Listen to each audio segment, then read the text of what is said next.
Hey everyone, this is Daniel the Paladin at Christian Adventure Gamer. I'm here with Forbidden Games, and I'm here with Whitney. And so she is going to show us Lizard Wizard. Hello, my name is Whitney. This is Lizard Wizard. Anyone who's played Raccoon Tycoon, this is like the second one in the series. So it's a similar action selection game, a series of options, a market kind of manipulation board, but this one is more in depth than Raccoon Tycoon. It has a lot more options, some more depth of strategy to it. So I like it better as a more kind of hardcore gamer, but the principles are the same. So the way the game works is action selection. There are 6 different options. On your turn, you'll do one action. Next person goes, so the turns go really quickly. And the game will end when one of the decks of cards empty out. So it moves rather fast. The first 2 options have to do with gaining and getting rid of your resources, or they call them reagents in this game, because you're making potions and stuff with them.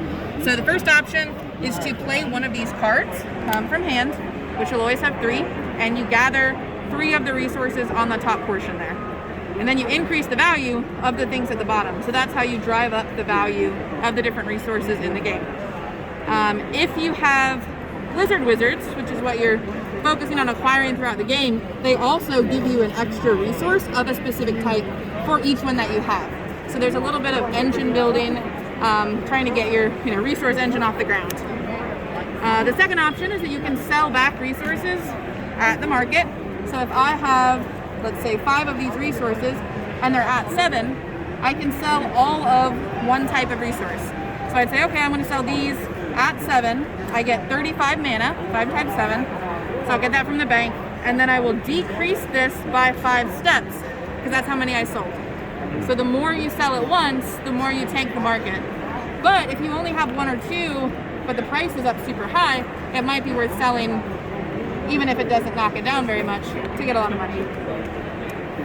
The third and fourth options are acquiring your Lizard Wizards and your towers, which is the point of the game. So most of your scoring comes from matching a wizard to the tower of the same type of magic. So there's 7 different types of magic.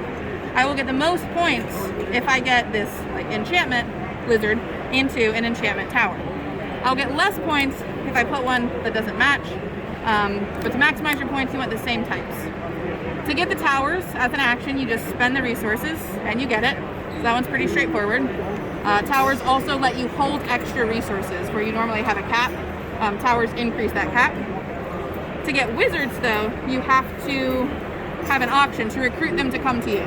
So you want to bribe the lizards with the most amount of mana. So you'll say, okay, I'm going to start an auction on the Conjuring Wizard.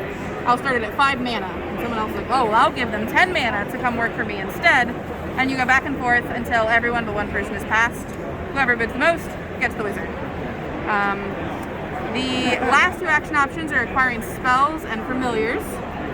So the spells are powerful things that give you special abilities in the game. It costs mana to research them, but then you have to activate them. You have to cast the spell by paying the resources at the bottom of the card. Most of them are ongoing, so once you cast them once, they give you some powerful bonus for the rest of the game. But some of them are one-time use, a really powerful thing, and that's it. But all of the spells are really great. It's just a matter of how many you can buy versus focusing on acquiring points. So that's kind of the toss-up there. The last option is your familiars.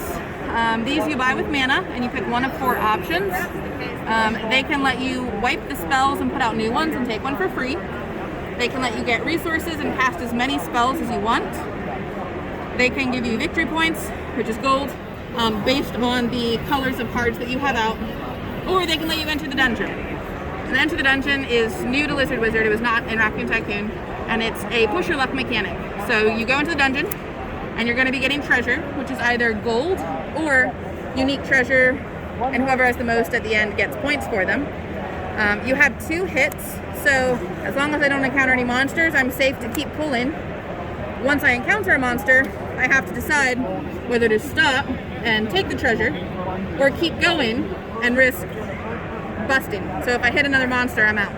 So I'm like, okay, well, I get 2 gold from this and a treasure, so I'm going to call it quits. I will shuffle the monster back into the deck so it gets more dangerous the more treasure is pulled, and then I get to hold on to these for the rest of the game. Those are the 6 action options. Everyone takes a turn till the end of the game. The way the scoring works is at the end of the game, you get 10 points for each lizard tower pair that matches. Plus, you get an extra 5 points for every spell of that type that you cast. So once you get a pair, you want to get as many spells of that color as you can. If you don't pair them up, but you at least have a tower for your wizard to live in, it's 5 points. If you just have lizards or just have towers, they're 1 point each. So not much at all. Some spells also have extra scoring on them, depending on what the spell is. Whoever has the most items in the dungeon gets 10 points, second place gets 5 points. And then there's achievements. The first person to claim them during the game gets them, and they're worth an extra 10 points at the end of the game. And you add any gold that you collected, and whoever has the most points wins. All right, well, thank you very much. Yeah.